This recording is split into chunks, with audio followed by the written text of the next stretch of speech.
आज की संस्कृत कक्षा में आप सभी छात्रों का, अभिभावकों का, शिक्षकगणों का पुनः स्वागत। कर्तव्यनिष्ठ पर आचार्य कुलविंदर के द्वारा हम धातु रूप प्रकरण को पढ़ने जा रहे हैं। तो इसके शब्दों का हम स्मरण करेंगे और धातु कौन कौन सी होती है, संस्कृत में कैसे इनका इस्तेमाल किया जाता है, कैसे इन्हें प्रयोग करते हैं, उसके बारे में आज इस चैप्टर में हम पढ़ने जा रहे हैं। जिन शब्दों से कार्य के होने या करने का बोध हो उसे क्रिया कहते हैं तथा उसके मूल रूप को धातु कहते हैं। जैसे लिखना क्रिया का मूल रूप है लिख अथवा लिखना। क्रिया की धातु लिख है। धातु के रूप 5 लकारों में बनते हैं। लट लकार लाल रंग में लिखा, इसे वर्तमान काल कहते हैं। अहम पठामी संस्कृत में लिखा जाता है। लृट लकार भविष्यत काल को कहा जाता है। वाक्य बनेगा सूर्य अस्तम गमिष्यति। लंग लकार भूतकाल का होता है। तो ते अखेलन, इसमें वाक्य का निर्माण किया है। तो लोट लकार में इसको आज्ञा अर्थ में लिया जाता है। त्वम खाद, तुम खाओ। विधि लिंग लकार इच्छार्थक व आदेशात्मक शब्द हैं। तो सह लिखेत, उसे लिखना चाहिए। तो ये इसका शब्द बनेगा हिंदी अनुवाद। परस्मयी पद और आत्मनेपदी धातुओं के रूप लट लंग लृट लकारों में चलते हैं। इसके बारे में हमने अच्छे से पढ़ा। अब हम वर्तमान काल के शब्दों को देखते हैं जिन्हें लट लकार लिखा जाता है संस्कृत में। परस्मयी पदी इसका भेद है, उसमें भू और अस ये 2 धातुओं हैं। इन दोनों का अर्थ होना होता है। भू धातु का अर्थ होना, तो लट लकार जिसे वर्तमान काल कहते हैं, तो भवती प्रथमा एक वचन में भवती होता है, प्रथमा द्विवचन में भवतः शब्द आता है और उसमें भवन। तो प्रथमा भवती के बाद में भवंती बहुवचन में बनता है। ये जो प्रथमा मध्यम उत्तम शब्द लिखा गया है, ये प्रथम पुरुष, मध्यम को सेकंड पुरुष और उत्तम को अन्य पुरुष या थर्ड पुरुष भी कहते हैं। जैसे भवती, भवतः, भवंती, भवसी, भवतः, भवत, भवामी, भवावा, भवामः। लंग लकार भूतकाल में शब्द क्या बनेगा, तो उसका उच्चारण हमने नीचे दिया। एक वचन में नीचे 3 शब्द हैं, द्विवचन के भी 3 वचन हैं, बहुवचन के भी 3 शब्द हैं। तो अभवत हुआ था, अभवताम 2 हुए थे, अभवन बहुत से हुए थे। अभवः, अभवतम, अभवत, अभवम, अभवाव, अभवाम। इन शब्दों का हमेशा याद रखेंगे और इनकी मात्राओं का भी हमें ध्यान रहे, स्मरण रहे, जिससे हमारा संस्कृत उच्चारण, लेखन व इसका अभ्यास उत्तरोत्तर दिन प्रतिदिन अच्छा हो। अब हम लृट लकार को पढ़ने जा रहे हैं। लृट लकार कहते हैं भविष्यत काल को। इसमें एक वचन में शब्द बनता है भविष्यति, द्विवचन में भविष्यतः, बहुवचन में बनता है भविष्यन्ति। भविष्यसि, भविष्यतः, भविष्यत, भविष्यामि, भविष्यावः, भविष्यामः। इन शब्दों को हम पढ़ते हैं। तो अस शब्द के बारे में पढ़ने जा रहे हैं, जिसका अर्थ है होना। तो लट लकार एक वचन में पढ़ते हैं अस्ति, द्विवचन में पढ़ते हैं स्तः और बहुवचन में पढ़ते हैं सन्ति। असि, स्थः, स्थ, अस्मि, स्वः, स्मः, इन शब्दों को भी हम लिखते हैं। तो इन शब्दों को आप याद कर लेंगे। लंग लकार भूतकाल में जो अस का शब्द बनता है आसीत, आस्ताम, आसन। आसिः, आस्तम, आसत, आसम, आस्व, आस्म। अस्व भू धातु के लृट लकार के रूप एक जैसे ही होते हैं। ये हमें याद रखना चाहिए ताकि हमारा संस्कृत का अनुवाद उत्तरोत्तर उन्नत व श्रेष्ठ हो। तो यहाँ गहरे काले अक्षरों में लिखा देवः सह, किसी का नाम हो सकता है। सह संज्ञा शब्द, संज्ञा के स्थान पे सर्वनाम शब्द सह हुआ।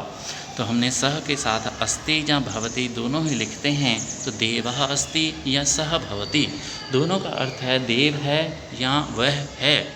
देवौ स्तः, 2 देव हैं। तौ भवतः, वे दोनों हैं। देवः सन्ति, देव हैं। ते भवन्ति, वे सब हैं। त्वम असि, तुम हो। त्वम भवसि, तुम हो। युवां स्थः, युवां भवतः। यूयं स्थ, यूयं भवत्। अहम अस्मि, अहम भवामि। आवां स्वः, आवां भवावः। वयं स्मः, वयं भवामः। ऐसे ही शब्दों का वाक्यों में प्रयोग हम नीचे लाल अक्षर में देखते हैं और गहरे काले अक्षरों में इसका हिंदी वाक्य दिया गया है। तो हम दोनों को ही याद रखेंगे ताकि जब भी हम संस्कृत का पेपर, परीक्षा या कुछ अनुवाद कर रहे हों तो हम शब्दों की अच्छे से पहचान और उनका अर्थ जान सकें। हम कहाँ हैं तो संस्कृत में लिखेंगे वयम कुत्र स्मः, वे मानव हैं, ते मानवाः सन्ति, आप यहाँ होंगे, भवान अत्र भविष्यति, वह महान बनेगा, सह महान भविष्यति, ईश्वर सर्वत्र है, ईश्वरः सर्वत्र अस्ति। रामायण में रामचरित है, रामायणे रामचरितम अस्ति, वृक्ष पर पक्षी थे, वृक्षे खगः आसन, आप घरों में थे, भवन्तः गृहेषु आसन, तुम कहाँ होंगे, यूयं कुत्र भविष्यत्, हम यहाँ होंगे, वयमत्र भविष्यामः, सूर्य आकाश में है, सूर्यः गगने अस्ति, वह नष्ट हो गया, स नष्टः भवत्, वह नष्ट हो जाएगा, स नष्टः भविष्यति। ऐसे ही हम संस्कृत के और भी उपयोगी वाक्यों का अभ्यास उत्तरोत्तर करेंगे जिससे हमारा उच्चारण, पठन, लेखन सब में अच्छा क्रमांक होगा। भूतकाल जिसे लंग लकार कहा जाता है, इसके प्रयोग से संबंधित कुछ वाक्य नीचे दे रहा हूँ, आप इन वाक्यों को याद कर लेंगे। देवः अपठत या सह अपठत लिखते हैं, देवौ अपठताम तौ अपठताम, देवाः पठन् ते अपठन्, भवान भवति स्म, भवन्तौ पठतः स्म, भवन्तः पठन्ति स्म।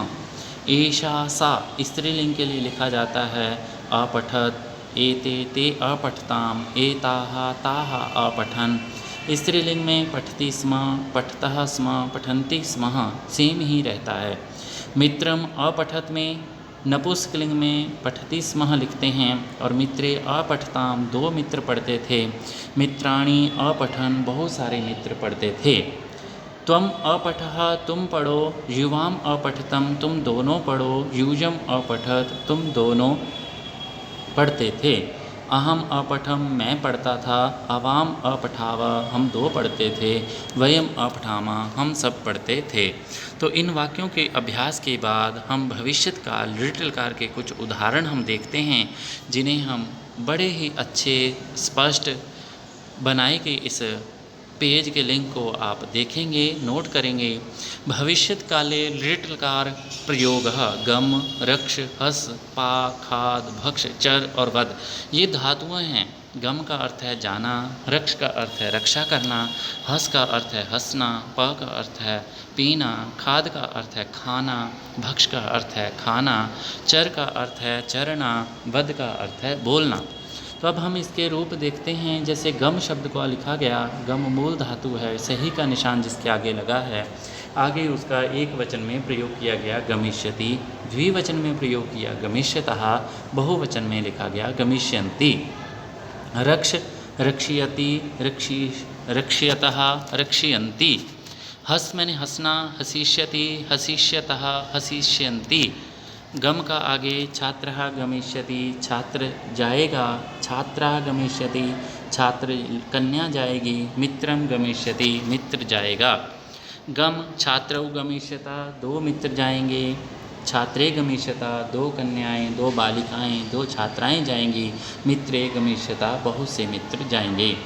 गम का छात्रा गमिष्यन्ति, बहुत सारे छात्र जाएंगे, छात्राः गमिष्यन्ति, बहुत सारी कन्याएं जाएंगी, मित्राणि गमिष्यन्ति, बहुत सारे मित्र जाएंगे।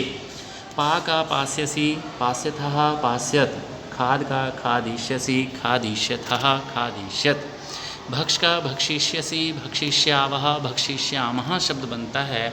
अब हम इनका वाक्य में प्रयोग करते हैं। गहरे काले रंग में प्रयोग शब्द लिखा, आगे प दिया, प के आगे टिक है तो प का अर्थ है पीना। सा जलम पास्यसि, तुम जल पीते पियोगे। युवाम जलानी पास्यता, तुम दोनों जल पियोगे। यूयम रसम पास्यता, तुम सब रस पियोगे। खाद का त्वम किम खादिसि, तुम क्या खाते हो खाओगे। युवाम फलानी खादिष्यता, तुम दोनों फलों को खाओगे। यूयम भोजनम खादिष्यता, तुम सब भोजन खाओगे। भक्ष का भी खाना अर्थ होता है हिंदी में, त्वम फलम भक्षिष्यसि, तुम फल को खाओगे। युवाम फलानी भक्षिष्यता, तुम दोनों फलों को खाओगे। यूयम फलम भक्षिष्यता तुम सब फलों को खाओगे। उत्तम पुरुष में रक्षिष्यामि, रक्षिष्यावः, रक्षिष्यामा शब्द बनता है और चर का चरिष्यामि, चरिष्यावः, चरिष्यामा शब्द बनता है। वध का वदिष्यामि, वदिष्यावः, वदिष्यामा शब्द बनता है और प्रयोग रक्ष का अहम देशम रक्षिष्यामि, अवाम देशम रक्षिष्यावः, वयम देशम रक्षिष्यामा शब्द बनता है। तो अब हम लट लकार के वस, चर, रक्ष और पूज धातुओं के बारे में पढ़ने जा रहे हैं। वस कहते हैं रहने को, चर कहते हैं घास चरने इत्यादि शब्द के लिए, रक्ष कहते हैं रक्षा करने के लिए, पूज कहते हैं पूजा इत्यादि स्तुति के लिए इन धातुओं का प्रयोग है। जैसे यहाँ पे अर्थ दिया, वस धातु का अर्थ है रहना, चर धातु का अर्थ है करना, चलना, चरना, रक्ष का अर्थ है रक्षा करना, पूज का अर्थ है पूजा करना। अब यहाँ वाक्यों का बड़ा ही आसानी से साथ ही साथ उसका हिंदी में भी अनुवाद दिया गया है। आप इसे अवश्य ही ध्यान रखें, आप अवश्य इसका स्मरण करें। तो एक वचन में लिखता है वस्ती, हिंदी दी ब्रैकेट के अंदर वह रहता है। वस्तः का हिंदी दी वे दो रहते हैं। वसंती का लिखा वे सब रहते हैं। मध्यम पुरुष में वससी तू रहता है, वस्तः तुम दो रहते हो, वस्था तुम सब रहते हो।